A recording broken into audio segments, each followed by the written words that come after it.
కాకినాడ జిల్లా ప్రతిపాడు నియోజకవర్గంలో గత 3 రోజులుగా కురుస్తున్న అకాల వర్షాలకు దెబ్బతిన్న పంట పొలాలను జనసేన నేతలు కందుల దుర్గేష్, వరుపుల తమ్మయ్యబాబు పరిశీలించారు.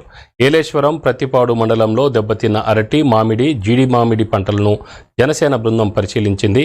ఈ సందర్భంగా జనసేన నేతలు మాట్లాడుతూ వైసీపీ ప్రభుత్వం రైతు భరోసా కేంద్రాలంటూ కల్లబొల్లి మాటలు చెప్పడమే తప్ప చేసిందేమీ లేదని మండిపడ్డారు. తమ నాయకుడు పవన్ కళ్యాణ్ ఆదేశానుసారం రాష్ట్ర వ్యాప్తంగా అకాల వర్షాలకు నష్టపోయిన పంట పొలాల నివేదికలను రూపొందించి తమ అధినేతకు అందిస్తామని తెలిపారు. పంటలు చాలా నష్టపోయిన రైతు వాళ్ళు చాలా ఇబ్బంది పడుతున్నారని తెలిసి పవన్ కళ్యాణ్ గారు జనసేన పార్టీ తరఫున వారు మమ్మల్ని పంపించారు. చూసి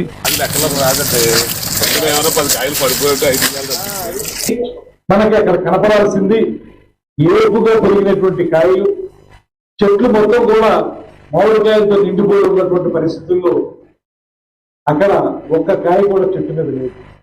మొత్తం కాయలన్నీ కూడా నేలకి రాలిపోయినాయి, పిందులుగా రాలిపోయినాయి. 10 ఎకరాలు 3 లక్షలకి కాపు కొన్నారు వాళ్ళు.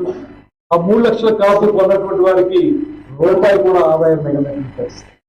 మరో పక్కన భూమి గలటువంటి ఆసామి నాకు 3 లక్షలకు మాట్లాడుతున్నారు కనుక ఖచ్చితంగా నాకు ఇచ్చి తీరవలసిందే, మీకు నష్టం వస్తే మేము ఎందుకు బాధ్యత వహిస్తాం, లాభం వస్తే మీరు ఏమైనా మాకు ఎక్కువ ఇస్తారా, ఎవరు కదా, అందువల్ల మీరు 3 లక్షలు ఇచ్చేవలసింది అనేటువంటి ఒత్తిడి ఈ కౌలు రైతు మీద చూపిస్తున్నారు. ఇదే పవన్ కళ్యాణ్ గారు తొలి నుంచి కూడా అడుగుతున్నటువంటి మాట.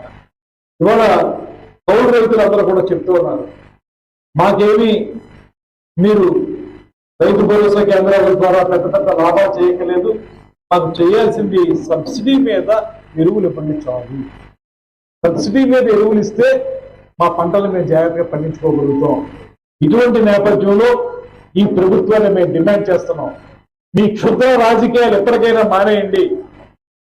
అసెంబ్లీలో మీరు దెబ్బలాడడానికి, మనుషుల మీద భౌతికంగా దాడులు చేయడానికి మీ సమయాన్ని వెచ్చించడం కాదు. రైతు ఇవాళ అన్నం పెట్టేటువంటి రైతు కష్టాల్లో ఉన్నాడు. రైతుకి మీరు ఆధారం కల్పించండి. రైతు పండించిన పంటకి గిట్టుబాటు ధర ఎలాగా రావడం లేదు, అది పూర్తిగా మృగ్యమైపోయింది. మనం ప్రకటించినటువంటి మద్దతు ధర ఉన్నా సరే రైతుకి లభించే విధంగా మీరు గట్టిగా తీసుకోండి. ఇటువంటి నేపథ్యంలో